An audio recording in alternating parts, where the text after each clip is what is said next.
Có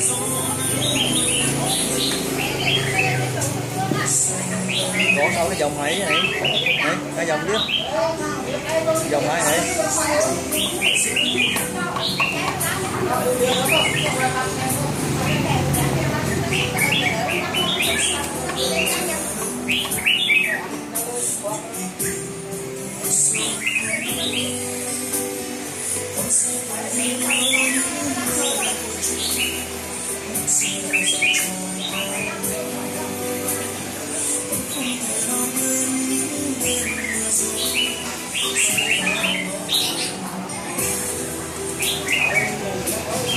Đầu ăn ngon mình dẹp đi.